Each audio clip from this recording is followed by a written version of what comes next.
오늘은 고린도전서 6장 1절부터 11절까지의 말씀을 가지고 그는 너의 형제로다 하는 말씀의 제목으로 말씀을 나누도록 하시겠습니다. 오늘 말씀 1절을 보시면 성도와 성도 간의 다툼이 교회 안에서 있었다 이렇게 말씀합니다. 여기서 다툼이라는 단어는 소송이나 또 고발을 나타내는 그런 전문적인 어떤 표현입니다. 또한 성도 간의 이 다툼이 교회 안에서 일어난 다툼이 그저 다툼으로 끝나지 않고 상대방을 고발하는 그러한 일로 발전했다 말씀하고 있는데, 여기서 고발이라는 말도 말 그대로 고발하는 것을 가리킬 뿐만 아니라 또 판결 때문에 법정에 가는 것을 의미합니다. 그러니 바울은 지금 성도들 간의 다툼이 교회 안에서 해결되지 못하고 세상 법정에서 다뤄져야 하는 이 상황에 대해서 말하고 있는 것입니다. 그리고 결론적으로는 성도가 성도를 고발하지 말기를, 그리고 교회가 세상에게 판결해 주기를 바라지 말기를 바라고 있는 것입니다.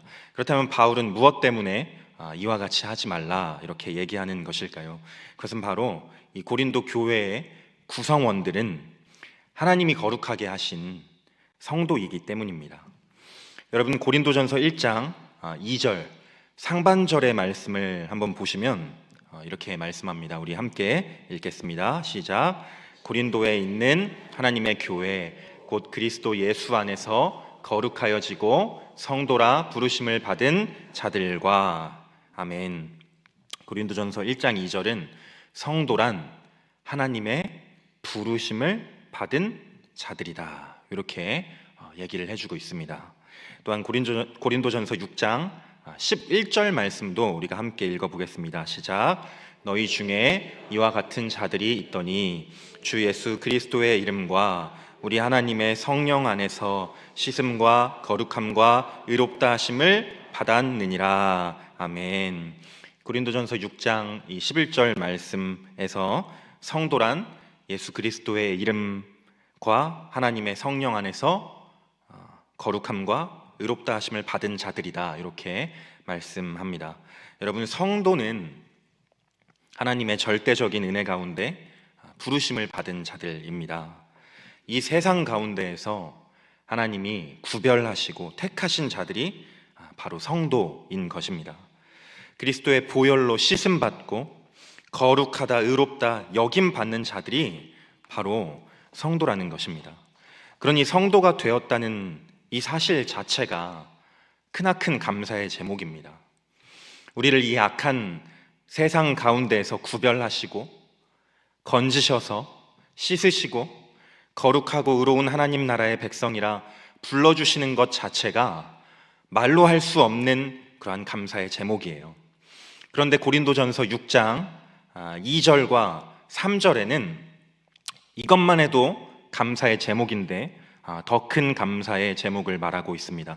바로 성도들에게 주어질 권세에 대하여 말씀하는 것입니다. 우리 2절 말씀 상반절만 한번 보시면 이렇게 말씀합니다. 성도가 세상을 판단할 것을 너희가 알지 못하느냐. 여기서 판단이라는 말은 심판한다는 뜻입니다. 즉 성도에게는 세상을 심판할 권세가 주어질 것이라는 말이에요. 또한 3절 말씀에서도 우리가 천사를 판단할 것을 너희가 알지 못하느냐 말하면서 성도에게는 천사도 심판할 권세가 있다.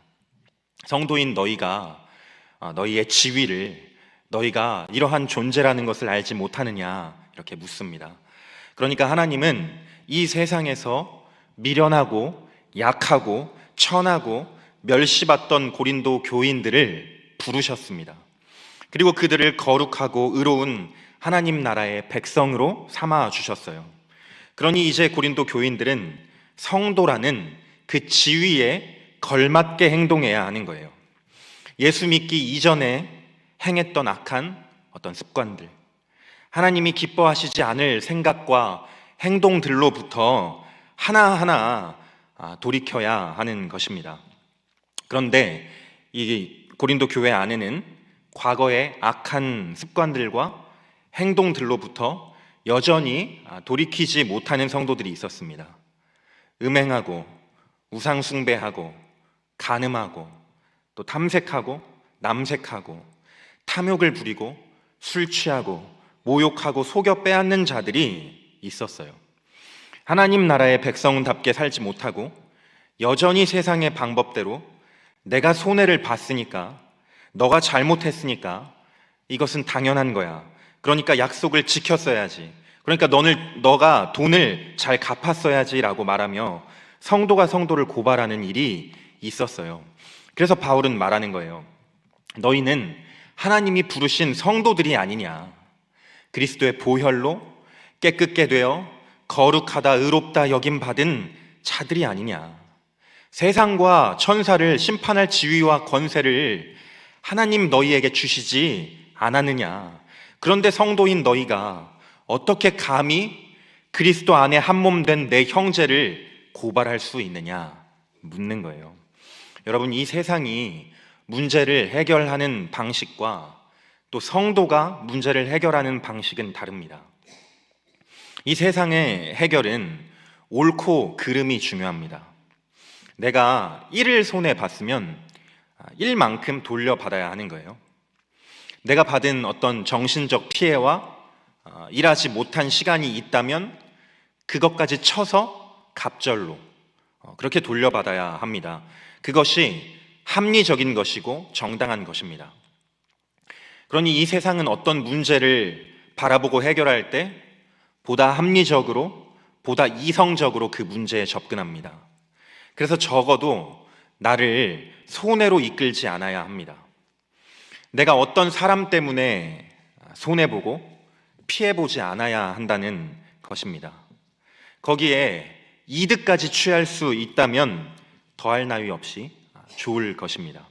이것이 세상의 방법이고 지혜입니다. 그러니 반대로 손해보고 피해보는 사람을 미련하다 말할 거예요.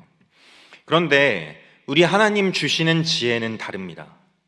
하나님 주시는 지혜는 복음을 위하여 손해보는 것이고, 주 안에 사랑하는 내 형제요 자매들을 위해 내 자존심 좀 내려놓고 내 자신을 낮추는 거예요. 그러니 성도가 문제를 해결하는 방식은 다릅니다. 성도가 문제를 바라볼 때 그의 초점은 나에게 있지 아니하고 하나님께 있습니다. 하나님 나라와 그의 영광이 성도가 문제를 바라보는 초점이 되어야 한다는 것입니다. 내가 손해보지 않는 것이, 내가 이득을 취하는 것이 성도의 초점이 아니라는 것입니다. 그래서 여러분, 고린도전서 8장 말씀에 보시면 바울은 우상에게 바쳐졌던 그 재물을 먹는 문제에 대하여 말합니다. 우상에게 바쳐졌던 재물, 그거 먹는 거 아무것도 아니라는 거예요. 모든 것은 다 하나님이 주셨기 때문에 믿음으로 먹으면 그것 괜찮다는 것입니다. 그러나 우상에게 바쳐졌던 그 재물을 먹는 나의 행동으로 실족하는 내 형제가 있다면, 교회 안에 우리 형제와 지체들이 있다면 나는 영원토록 고기를 먹지 않겠노라 바울은 말합니다. 사랑하는 여러분, 세상의 지혜가 아닌 하나님의 지혜를 따르시기를 소망합니다. 성도들 간에 어떤 다툼이나 문제가 생겼을 때 이것이 옳은가? 이것이 그른가? 지금 내가 얼마만큼 손해를 받는가? 내가 얼마만큼 받아야 하는가? 이것이 아니라 하나님이 우리를 부르시고 씻으셔서 거룩하고 의로운 성도라 불러주셨지. 저 사람은 그리스도 예수 안에서 한 몸 된 나의 형제요 자매라 하셨지. 그런데 이것이 얼마나 큰 문제라고 내가 지금 이러고 있는가, 이렇게 생각할 수 있는 저와 여러분 되시기를 소망합니다. 여러분, 우리는 영원한 하나님 나라를 기업으로 받을 자들입니다. 이 땅에서 잠깐 나그네로 있을 뿐이에요. 그런데 우리가 마치 이 세상이 영원할 것처럼, 그래서 영원히 살 것처럼 작은 것 하나하나에 목숨을 걸고 절대로 손해보려 하지 않는다면 우리 하나님은 우리를 보시고 결코 기뻐하시지 않을 것입니다. 그러므로 하나님이 부르신 거룩하고 의로운 성도답게 생각하고 또 행동하는 저와 여러분 다 되시기를 소망합니다. 교회 안에 있는 다른 성도들을 진실로 주 안에 사랑하는 내 형제요 자매로 여겨서 관용과 사랑을 베푸는 저와 여러분 되시기를 소망해요. 여러분, 우리가 가족끼리 돈을 빌리거나 가족끼리 마음 상할 일이 있어도 그 일을 가지고 경찰서로 가거나 아니면 소송을 걸거나 하는 사람은 없습니다. 왜냐하면 그는 내 가족이기 때문이죠. 내가 마음 깊은 곳에 비록 오늘 다퉈서 마음이 상했다고 할지라도 내가 진실로 그를 가족으로 여기기 때문 아닙니까? 그것처럼 마찬가지로 우리도 이 교회 공동체를 정말 주님이 우리에게 주신 사랑하는 내 형제요 자매로 또 내 몸으로 지체로 그렇게 여기며 사랑할 수 있기를 소망합니다. 이제 다시 말씀을 보시면 바울은 하나님이 부르신 거룩하고 의로운 성도임에도 불구하고 다툼이 있을 때 그 다툼을 교회 안에서 해결하지 못하고 세상 법정으로 가지고 나아가는 이 상황에 대하여 말합니다. 너희는 거룩하고 의로운 성도가 아니냐? 너희가 어떤 존재인지를 알아라. 하나님 나라를 기업으로 받을 자들이 아니냐? 그런데 이렇게 작은 일 하나하나에 목숨을 걸면 되겠느냐? 이렇게 말하는 거예요. 그러면서 7절에 성도가 서로 고발하는 것은 이미 패배한 것이다 말합니다. 우리 오늘 말씀 7절을 함께 읽어보겠습니다. 시작.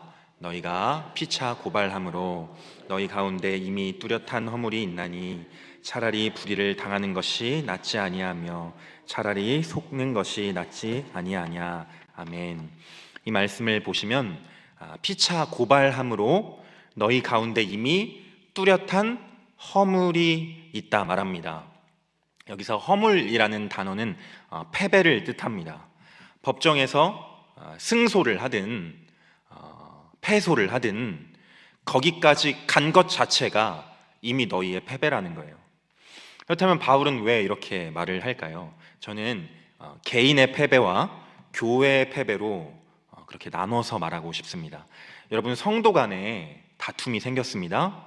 그래서 한 사람이 한 사람을 고발하는 것까지 이르렀어요. 그런데 이 행위는 우리 주님이 인정하시는 행위가 아닙니다. 우리 주님은 성도 간의 다툼이나 문제가 발생했을 때 교회 안에서 그것을 세상으로 이끌고 가지 아니하고 교회 안에서 해결되기를 원하세요. 그러니 법정에서 이겨도 이긴 것이 아니에요. 우리 주님 인정하시지 않는 방법이기 때문에 고발한 일 자체로 이미 패배한 것과 다름이 없는 것입니다.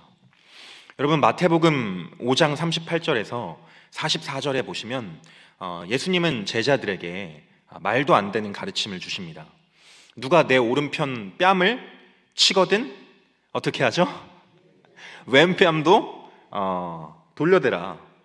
누가 너를 고발해서 속옷을 달라 하는데 겉옷도 주어라. 가지게 해라.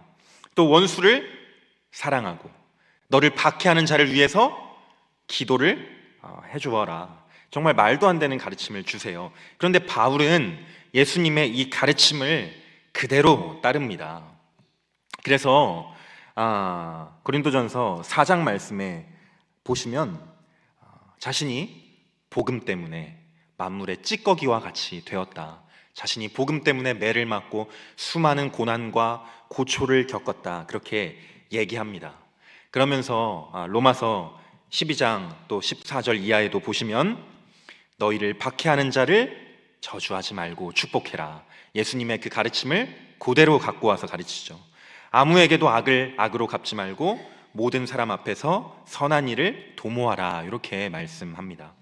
그리고 이 로마서 12장 마지막 21절에서도 악에게 지지 말고 선으로 악을 이기라 말씀합니다. 그러니 성도의 승리 방법은 오직 선이라는 거예요. 성도가 악한 방법을 택할 때 그것은 우리 주님 인정하시지 않을 뿐더러 이미 패배를 의미한다는 것입니다. 이런 차원에서 고발하는 것은 이미 그 성도 개인의 패배가 됩니다. 또한 이것은 교회 차원에서 패배가 되기도 합니다. 여러분, 지상에 있는 교회 중에는 완전한 교회가 단 한 개도 없습니다. 다 연약함이 있고 다 허물이 있습니다. 그러나 그렇다고 해서 교회도 세상과 똑같다는 것은 아닙니다. 세상과 별 차이가 없는 집단이 바로 교회이다, 교회도 세상과 같다, 이것을 말하는 것은 아니에요. 여러분, 교회에는 복음이 있습니다. 우리 주님은 이 복음을 교회를 통하여서 지키고 전파하기를 원하셨습니다. 교회가 이 땅의 빛과 소금의 역할을 감당하기를 원하시고 기대하셨어요. 그런데 성도를 고발하여 법정에 세웠습니다. 여러분, 아마 이 법정은 광장에 위치한 공개적인 법정일 가능성이 있습니다. 당시 로마가 다스리던 이 시대에는 공개 법정이 광장에 위치한 도시들이 있었기 때문이에요. 고린도도 그런 도시일 가능성이 존재합니다. 그러니 그 자리에는 수많은 믿지 않는 사람들이 있었을 거예요. 그런데 그 자리에서 성도가 성도를 고발하여 다투고 있으니 이것은 이미 교회의 패배를 의미하는 것입니다. 그러므로 바울은 말하는 거예요. 너희가 서로 고발하는 일 자체가 개인의 패배이며 교회의 패배이다. 그러니 차라리 불의를 당하는 것이 낫지 않겠니? 차라리 속고 마는 것이 낫지 않겠니? 얘기하는 거예요. 사랑하는 여러분, 선으로 악을 이기시기를 소망합니다. 성도의 승리 방법은 오직 선이라는 것을 아시기를 소망해요. 여러분, 우리에게 잘못한 사람이 있습니다. 그래서 그 사람을 지속적으로 내가 미워해요. 그리고 복수를 해요. 그 사람에 대한 어떤 안 좋은 소문을 내고 또 예의에서 벗어난 행동을 일부러 보란 듯이 그렇게 합니다. 그러면 당장 그 사람이 수치를 느끼고 또 손해를 보는 것처럼 보일 거예요. 내가 이긴 것처럼 느껴질 것입니다. 그러나 정말 손해보는 것은 사실 나입니다. 미워하는 내 마음 때문에 은혜 받지도 못하고 복수심에 다른 것에 집중하지 못하는, 그래서 하나님과 점점 멀어지고 있는 내 자신이 사실은 가장 큰 손해를 보고 있는 거예요. 그리고 내 사랑하는 가족들, 자녀들에게 내 마음의 그 미움과 나쁜 것이 영향을 미칠지도 모릅니다. 그러나 선으로 대하면 어떻습니까? 지금 당장은 손해보는 것 같습니다. 지는 것 같아요. 억울한 마음이 듭니다. 그러나 우리 주님, 선하게 행한 것 나에게 행한 것이다, 그렇게 말씀해 주시고 또 기억해 주시고 갚아 주실 것입니다. 그러므로 선으로 악을 이기는 저와 여러분 되시기를 소망합니다. 또한 우리의 말과 행동이 교회와 복음 사역에 장애물이 될 수 있음을 기억하시기를 바랍니다. 여러분, 저는 어릴 때 교육부서를 경험하지 않았습니다. 제가 교육부서를 처음으로 경험한 것은 고등학교 1학년 때예요. 저는 항상 할머니와 큰 고모를 따라다니면서 그렇게 신앙생활을 했습니다. 개척교회도 가고 부흥회도 가고 기도원도 가고 그렇게 신앙생활을 했습니다. 그러니까 저는 어릴 때 늘 어른들 속에서 신앙생활을 했다는 거예요. 그런데 제가 어릴 때 나는 기억이 뭐냐면, 어른들이 교회에 대해서 혹은 목사님에 대해서 비판하시는 것을 이렇게 너무 자주 들으니까 교회에 대해서 부정적인 인식이 생기고 또 그래서 깊숙이 들어가기가 싫었던 저의 그러한 마음들이 또 생각들이 기억이 납니다. 우리 하나님은 교회를 통하여서 복음이 전파되고 지켜지기를 원하시는데, 교회를 생각하지 않는 나의 말과 행동이, 또 교회와 성도를 향한 무분별한 비판과 정죄가 이 교회의 장애물이 되더라고요. 그러므로 여러분, 우리의 말과 행동이 교회와 복음 사역에 장애물이 되지 않기를 소망합니다. 차라리 속아주고 차라리 손해봐서 교회를 이롭게 하고 복음을 증거하는, 그래서 개인적으로도 또 교회적으로도 이기는 저와 여러분 다 되시기를 예수님의 이름으로 기도합니다. 말씀 맺겠습니다. 여러분, 사람은 자기 지위에 맞게 행동하게 되어 있습니다. 내 지위에 맞는 옷을 입고 내 지위에 맞는 말과 행동을 합니다. 그러니 여러분, 우리는 무슨 옷을 입어야 할까요? 그죠? 성도가 입어야 하는 옷은 그리스도죠. 그리스도로 옷 입어야 하는 거예요. 그분의 성품과 삶을 우리는 닮아가야 하는 것입니다. 여러분, 우리 예수님은 선으로 악을 이기셨습니다. 논리로, 지혜로, 힘과 권세로 이기지 않으셨어요. 죽기까지 낮아지신 우리 예수님을 하나님은 높여주셨습니다. 그러니 우긴다고 이기는 것이 아닙니다. 내 자존심을 세웠다고 이기는 것이 아니에요. 우리 하나님의 뜻대로 낮아지고 섬기고 사랑하는 것이 이기는 것입니다. 하나님의 뜻대로 행하는 자를 하나님은 높여주실 것입니다. 그러므로 더욱 낮아지고 선을 행하는 저와 여러분 되시기를 소망합니다. 교회 안에서 여러분 다툼이나 문제가 있을 수 있죠? 사람 사는 곳에는 당연히 다툼이나 문제가 있습니다. 교회는 왜 저래? 만약에 이런 생각이 든다면 우리 가정만 모셔도 정말 사랑해서 결혼하고 정말 그렇게 사랑하고 끈끈한 가족인데도 다툼이 있잖아요. 그러니까 교회도, 이 땅에 있는 교회는 당연히 다툼이 있고 문제가 있을 수 있어요. 그러나 중요한 것은 해결하는 방식이죠. 우리가 어떻게 해결하느냐? 세상 사람들처럼 똑같이 나를 주장하고 내 이익을, 자존심을 내세우느냐? 아니면 져주고 손해보고 그렇게 나아가느냐? 이 해결하는 방식이 더 중요하다고 생각합니다. 그래서 교회 안에 다툼이나 문제가 있을 때 해결할 수 없다면 차라리 져주고 차라리 손해보는 저와 여러분 되시기를 소망합니다. 우리 하나님 높여주시고 이기게 하실 줄 믿습니다. 그래서 성도가, 그리고 교회가 승리하는 방법은 선이라는 것을 기억하시고, 그래서 선을 행하며 살아가는 저와 여러분 다 되시기를 주 예수 그리스도의 이름으로 기도합니다. 우리 이 시간 주신 말씀 기억하며 잠시 기도하시겠습니다. 여러분, 오늘 말씀의 성도는 하나님이 부르셔서 씻으시고 또 거룩하다 의롭다 하신 자들이었습니다. 세상과 천사를 우리 주님과 함께 판단하고 심판할 지위와 권세를 부여받은 자들이었어요. 그래서 우리 이 시간 감사의 기도로 나아가겠습니다.